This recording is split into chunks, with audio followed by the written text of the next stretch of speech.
He's taking a picture. Oh, it's a video. Shit. Okay, so let's talk about shopping. Basically, this list is like, you know, we said, okay, on the list it says protein. That's your protein, okay? Anything on this that gives this is cool. And it's this like kind of size. It's also about this thickness. The reason why using your hands are so cool is the bigger you are, the bigger your hands probably are. The smaller you are, the smaller your hands become. So you have like these unique inbuilt measurement devices on your body. They're attached to the end of your elbows. So your protein becomes this. So it's this of chicken, turkey thighs, legs, pork, fresh fish and tuna, beef, good quality beef mince, eggs, lean cuts of sausage, and even canned meats like tuna, salmon and stuff like that. Deli meat, not the worst in the world. If deli meat's the biggest problem in your diet, again, you're doing pretty solid. I wouldn't go to it as my primary choice, but if you're stuck out of the house and all of a sudden you go, shit, I've no food, it's a better option than going and getting a chicken roll, a chicken fillet roll. So vegetables then, this is like your handfuls of veg. This is unlimited. So broccoli, cauliflower, mushrooms, peppers, tomatoes, celery, cucumber, onions, garlic, green beans, sugar snap peas, lettuce, rocket, spinach, kale, mixed salad bags, beetroot, bok choy, sprouts. The most important one is to use common sense, okay? Is it a vegetable? Did it come from the ground? Does it reasonably make sense that this thing is good for me? If it is, you can probably have it in unlimited quantities. You have to try really, really hard to overeat on vegetables. And again, chances are your biggest issue in your diet is not consuming too much vegetables. Starchy vegetables and starchy carbs, these are your fist-sized portions. So it's potato, sweet potato, butternut squash, pumpkins, carrots, parsnips. So they're like your vegetable starchy carbs. Then you've got like your slightly more processed ones, corn, rice, oats, quinoa, couscous, like wraps in bread. Try and limit it to like 2 or 3 portions a week. And then like kidney beans or baked beans. So again, anything in that section is cool. So you've got your protein is this. Your vegetables are the unlimited handfuls. Your starchy veg and your starchy carbs are your fist-sized portions.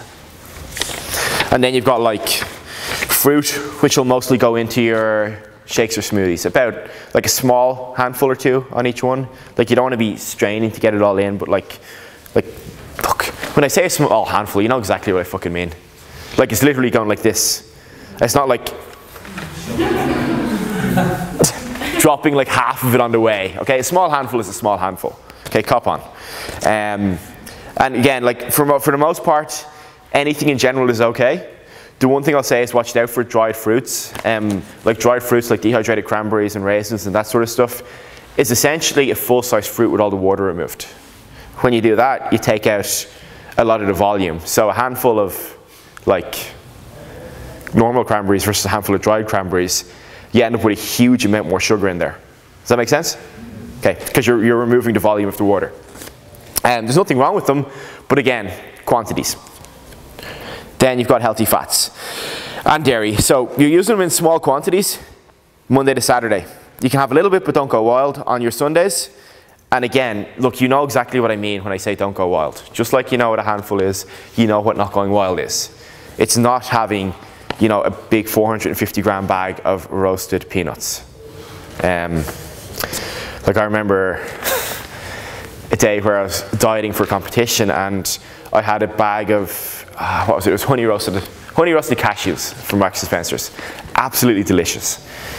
But one of the lads I was working with saw me snacking on them. I had like about 30 or 40 grams that day. And he was like, why are you having that? I was like, oh, it's just a snack to keep me full so I don't overeat later in the day. It's good for me because I'm dieting. And he just heard honey roasted cashews are good for me. Came back after lunch with a bag, 200 gram bag of it. Turns around to me an hour later and goes, Jason, I ate all those, you're fucking amazing. And I was like, I won't say his name. It's like, just look at the bag for a second. He turns the bag around, 900 calories in that. So again, don't go wild. You know exactly what I mean by that. Be smart and be sensible. The healthy fats are primarily things you're going to cook with Monday to Saturday, and the things you may use a little bit on salads. So, you know, stuff like coconut oil, olive oil, a little bit of nuts sprinkled on top of a salad is cool. A big fuck off handful on top of a salad obviously isn't, because keeping in line here. Avocado's amazing. Coconut olives, again, just limit your quantities, don't go crazy. Dairy, again, in limited quantities, butter, cream, full fat milk, Greek yogurt, cottage cheese, any soft and hard cheeses and a bit of sour cream. It's not going to be the thing that makes or breaks your diet, okay? Trust me on this. Over-consuming a little bit of dairy or a little bit of fat is not your biggest problem. Over-consuming everything else probably is. And again, once you set this up, like we said at the start,